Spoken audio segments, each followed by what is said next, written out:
अशा अडचणींना आता प्रत्यक्ष परमेश्वर सुद्धा समजू शकतो. तिला आराम करू दे आणि आपलं पुण्य वाचन तर झालंय. आता थोड्या वेळी आली नाही तरी काही हरकत नाही. बाकी सगळ्यांनी मात्र आपापल्या जागा घ्या आणि मग आपण पुढच्या पूजेला सुरुवात करू. हो ना गुरुजी? नाही, आता कुणीही कितीही सांगितलं तरी आम्ही या लोकांबरोबर होमाला बसणार नाही. केटी, तू माझ्या मॉमला असं का सांगितलंस की फक्त माझं तुझ्यावर प्रेम आहे आणि तुझं माझ्यावर प्रेम नाहीये म्हणून? Ravya, try and understand. मी आणि आयशा आजही हजबंड वाईफ आहोत. आमचं पटत नसेल तरी आजही एका घरात राहतो आम्ही. केटी, हे अजून किती दिवस चालणार आहे? आपण बाहेरच्या लोकांची काळजी करण्यापेक्षा आपली काळजी करायला हवी आहे. आयशा बरोबर हे असं मनाविरुद्ध नातं जपण्यापेक्षा तू ते तोडून टाकशील असं प्रॉमिस दिलं होतंस तुम्हाला. साहेबांनी आम्हाला इथे बोलवलं म्हणून आम्ही इथे आलोय. आणि ज्यांना असं वाटत असेल ना की इथे आपल्याला बोलून आपल्यावर त्यांनी उपकार केलेत, तर त्यांना सांगा त्यांचा भ्रम आहे म्हणून. इतकाच पश्चाताप होता ना इथे येण्याचा, आता थांबलात कशाला? चालते वा. कृपा करून तुम्ही दोघं भांडू नका. भैया सर, या अशा माणसानं देव तरी का मदत करत असेल तर देवाचं देवालाच माहिती. माणसाच्या जीवापेक्षा घराण्याची प्रतिष्ठा जास्ती मोठी असते. हे तुम्हाला काय करणार? एवढा जर गर्व असेल ना तुम्हाला स्वतःच्या राजघराण्याविषयी, तर हे राजघराणं तुमचं तुम्हालाच लखला बसू दे.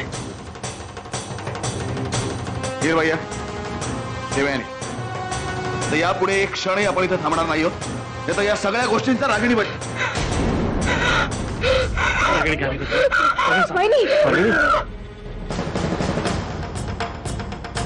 या हॉस्पिटलला काही सिक्युरिटी वगैरे काही आहे की नाही?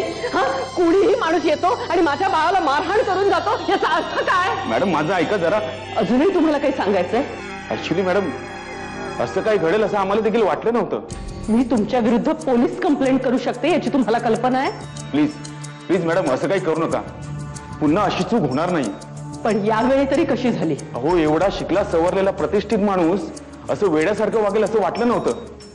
अहो, आम्हाला वाटलं सोमूला फक्त तो भेटायला आला होता, पण नंतर पाहिलं तर. ठीक आहे, यावेळी माफ करते मी तुम्हाला. रणवीर राजे, तुम्ही त्यांना थांबवायला हवं होतं. हे असं व्हायला नको होतं. मग एक मिनिट, हे झालं ते चांगल्यासाठीच झालं. या तुम्ही.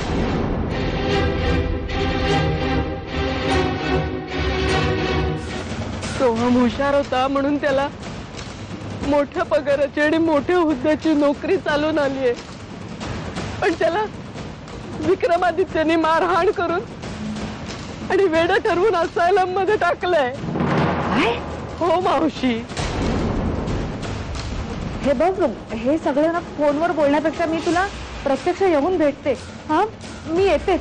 नको मावशी, तू इथे येऊ नको. यापुढे तुम्ही कोणीच आमच्या आयुष्यात येऊ नका हेच सांगण्यासाठी मी हा फोन केला होता. समीक्षा, तुझ्या घरचे समजतात तसं तुला तुझ्या घरच्यांपासून दूर करण्यासाठी मीच कारणीभूत ठरले. आणि आज सगळे एकत्र यायची वेळ आली. बस, यापुढे तुझा एकही शब्द आम्ही ऐकून घेणार नाही आहोत. आमच्या सगळ्या सुनांपेक्षा आज तू आम्हाला खूप जवळची वाटतेस. साईमा, तुमच्याबद्दल प्रेम वाटतं, आपुलकी वाटते, म्हणून मी तुम्हाला सांगते की जे काही झालं ते सगळं विसरून जा आणि आता फक्त विचार करा तो येणाऱ्या नातवंडाचा. हो साईमा, त्याच्या येण्याने राजे शिर्केंचं अर्ध दुःख कमी होईल बघा.